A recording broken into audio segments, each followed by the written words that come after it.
दिल्ली भाजपा द्वारा मुख्यमंत्री अरविंद केजरीवाल के खिलाफ चलाए जा रहे पोल खोल अभियान पर बात करने के लिए आज हमारे साथ हैं उत्तर पूर्वी जिला भाजपा महामंत्री डॉक्टर यूके चौधरी जी। डॉक्टर साहब, बहुत बहुत स्वागत है आपका दिल्ली मेल में। पोल खोल अभियान में जिन मुद्दों को लेकर के आप लोग जा रहे हैं, जो आरोप आम आदमी पार्टी सरकार पर लगा रहे हैं, उन आरोपों में ऐसे कौन कौन से आरोप हैं जिसे लेकर के आप लोगों को लगता है कि ये तो हो ही जाना चाहिए?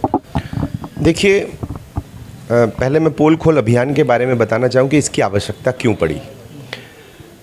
इसकी वजह थी कि जिस प्रकार से 3 बार केजरीवाल जी कामयाब हुए दिल्ली में सरकार लाने में, और हमने देखा कि अधिकतर वायदे उनके पूरे नहीं हुए, मतलब 100 में से 70, 80, 90% वायदे पूरे नहीं हुए हैं, और उसके बावजूद भी जनता उनको वोट दे देती है, यानी जनता उनके झांसे में आ जाती है। तो इसलिए ज़रूरी था जनता को तक पहुंचाना ये विषय कि क्या क्या ऐसी चीज़ें जो उन्होंने वायदे किए और जिससे प्रभावित हो के आपने उनको मदद करी। भ्रष्टाचार तो एक ऐसा विषय था जिसके मुद्दे पर पूरा देश, अगर उस वक्त शायद प्रधानमंत्री बनना चाहते तो शायद जनता उसको प्रधानमंत्री बना देती, और कितनी बड़ी इस देश के साथ गद्दारी हो जाती, कितना बड़ा इस देश के साथ अपराध हो जाता। तो अन्ना जी को जिस प्रकार से कैश करके उन्होंने कुछ वायदे किए, उनमें से बहुत सारे वायदे थे, और वो वायदे जो निकल कर आए, ये नहीं कि भारतीय जनता पार्टी उन पर अनर्गल आरोप लगा रही है, बल्कि ये था कि वो आरटीआई के माध्यम से पता लगाए गए और तब लोगों तक सामने ले जाए गए। सबसे बड़ा मुद्दा था जो उन्होंने वायदा किया था कि हम 12 लाख नौकरी देंगे। पिछले 7 साल में मात्र 440, मैं देख रहा हूँ 440 उन्होंने नौकरियां दी, जो कि आरटीआई के माध्यम से पता लगा। कितना बड़ा झूठ है। बेरोजगारी की दर दिल्ली में 7.9% होती थी 7 वर्ष पूर्व, आज वो 8.9% हो गई है बढ़कर। दूसरा वायदा था, उन्होंने स्वास्थ्य का बहुत वायदा किया, क्योंकि लोग घंटों लाइनों में लगते थे सरकारी अस्पताल में, तो उन्होंने उसको कैश किया। बोले हम 20 नए अस्पताल दिल्ली में बनाएंगे। आज 7 वर्ष हो गए, एक भी नया अस्पताल दिल्ली में नहीं बनाया।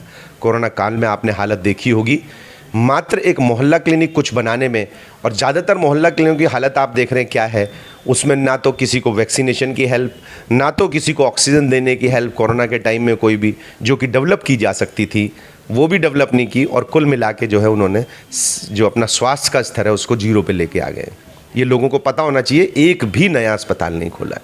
शिक्षा की बात करें, उन्होंने कहा कि हम 500 नए स्कूल खुलवाएंगे, तो आज तक एक भी नया स्कूल नहीं। दिल्ली में मात्र 4 या 5 अच्छे स्कूल बना देना, और उनको बार बार दूसरे देशों से कुछ लोगों को बुलाना, और बार बार कुछ लोगों के दूसरे मुख्यमंत्री जो भारतीय जनता पार्टी के या मोदी के खिलाफ है उनको बुलाना और उनको बार बार मीडिया पे दिखाना, ये वो काम झांसा देने का कर रहे हैं। तो जनता को समझना होगा, आज भी 20-30% स्कूल ऐसे हैं जिनकी छत कभी भी गिर सकती है, जो शेड्स में बैठते हैं, जिनके पास क्लासेस 100-100 बच्चों की हैं। प्राइवेट स्कूलों के लिए तो 40-45 बच्चों से ऊपर कोई अलाउ नहीं करते हैं, और अपने यहाँ 100-100 बच्चे भर रखे हैं। ऐसी स्थिति उन्होंने स्कूलों की कर रखी है। लोग इस बात को समझेंगे और ये देखेंगे कि क्या आवश्यक है। ये जो आंकड़े भाजपा पेश कर रही है वो उसका आधार है आरटीआई।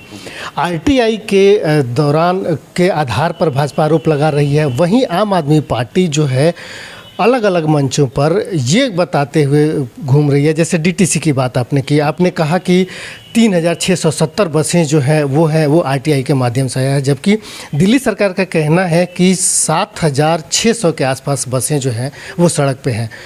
पब्लिक जो है, लोग जो है वो किसकी बात पर भरोसा करें कि भारतीय जनता पार्टी अलग बात कह रही है, दिल्ली सरकार अलग बात कर रही है, किसकी बात पर भरोसा? देखिए, आरटीआई जो विभाग है उन्हीं के परिवहन विभाग से सूचना ली गई होगी, मानते हैं आप? अगर हमने आरटीआई लगाई तो ये कोई जल बोर्ड से नहीं ली होगी। परिवहन विभाग की सूचना दिल्ली सरकार के आरटीआई विभाग, परिवहन विभाग से ली गई सूचना है, इसलिए ये सूचना सत्य है। वो गिन के बताते हैं बसें जो उन्होंने किराए पे लगा रखी हैं, जो उन्होंने दूसरे ट्रेवल एजेंसियों से लगा रखी है, मुझे लगता है उनको भी वो जोड़ के बताते हैं। देखिए, झूठ की बात तो ये, अभी 150 बसें मोदी सरकार ने दी है, वो उसको अपनी बसें बताते हैं। 150 करोड़ रुपया मोदी सरकार ने दिया है, लगभग 1 करोड़ की बस होगी, आगे पीछे होगा कुछ, तो 150 बसें दी हैं, वो तो उसको भी अपनी बसें बताते हैं। तो मैं यही कहना चाहता हूं आपको कि झूठ की राजनीति और एडवर्टाइजमेंट की राजनीति जो वो करते हैं, हमें उसी की पोल खोलनी है। एक बस चलाना इलेक्ट्रिक और 50 करोड़ के एडवर्टाइजमेंट लगाना, ये इस देश के साथ और इस दिल्ली के साथ न्याय नहीं है। एक मोहल्ला क्लिनिक खोलना और करोड़ों का प्रचार करना, कुछ लाख रुपए की, कुछ हज़ार रुपए की पराली खरीदना, कुछ लाख रुपए उसके पराली को पहुंचाने में दिखाना और कई करोड़ रुपया उसकी एडवर्टाइजमेंट लगाना, ये जनता के साथ नहीं है, ये जनता की गहरी गाढ़ी कमाई है, टैक्स की कमाई है और इसका एक एक रुपया ठीक इस्तेमाल होना चाहिए। यही हम पोल खोलने में है। तो मैं ये बताना चाहता हूँ, वो हर चीज़ को ऑन रिकॉर्ड है कि आज जल बोर्ड 57,000 करोड़ के घाटे में है। आज ऑन रिकॉर्ड है कि डीटीसी हमारी 11,000 करोड़ के घाटे में है। तो आरटीआई के माध्यम से मिल रहा है। आरटीआई उन्हीं के लोगों ने सूचना दी है, क्योंकि उन्हीं के विभाग है दिल्ली गवर्नमेंट में, तो सेंट्रल गवर्नमेंट ने तो जानकारी नहीं दी। जिस तरीके से डॉक्टर साहब भाजपा कह रही है कि आरटीआई के आधार पर है, और फिर दिल्ली सरकार जिन आरोपों को बोल रही है कि भाजपा झूठ बोल रही है, ये झूठे और भ्रामक आंकड़ों को लेकर के लोगों के बीच में जा रही है, वो जो आरटीआई की रिपोर्ट है उसको सार्वजनिक क्यों नहीं कर दी जाए? नहीं, ये सार्वजनिक है ना। सार्वजनिक का मतलब लोगों के पास जा रहे हैं ना हम लोग। ये तो जब लोगों के पास जा रहे हैं तो सार्वजनिक कर रहे हैं, और लोगों को कोई शक है, उनकी पार्टी को कोई शक है, तो वो आरटीआई लगाएं और वो जान के बताएं कि हमारी आरटीआई की कोई जानकारी गलत है। मैं समझता हूँ हर माध्यम उनके पास भी है। सबसे बड़ी बात है कि जो जिस प्रकार की राजनीति वो करते हैं, जब उस राजनीति को ठेस पहुंचती है तो उन्हें दुख पहुंचता है। एडवर्टाइजमेंट की राजनीति करते हैं, और एडवर्टाइजमेंट की राजनीति में अगर उनकी पोल खोली जाएगी और कुछ भी चीज़ निकल कर आएगी, उनको बहुत कष्ट होगा। और आप देख ही रहे हैं बाकी प्रदेश में, पंजाब में देखिए क्या हाल है। जिन जिन लोगों की सुरक्षा उठाई, उनको पता था कि इनको खतरा है, अगले ही दिन उनका मर्डर हो जा रहा है। तो देखिए क्या है ये, इन पे केस चलना चाहिए, इन पे हत्या का केस चलना चाहिए। क्योंकि अगर आप ये जानते हुए भी कि जिसको दसियों धमकी मिली हुई हैं, उसके किस प्रकार से सुरक्षा ये कम कर सकते हैं, जबकि 500 लोग इनकी सुरक्षा में लगे हुए हैं, 150 लोग मांझी की सुरक्षा में लगे हुए हैं, 50 70 लोग राघव चड्ढा जी की सिक्योरिटी में लगे हैं। ये सब उनके माध्यम से है। अपने की तो बढ़ाते जा रहे हैं। आपको क्या खतरा है? अगर आप इतने बढ़िया राज्य करने वाले हैं, किसी के खिलाफ नहीं, कोई गलत नहीं, आपको क्या खतरा? कोई खतरा नहीं है इनको।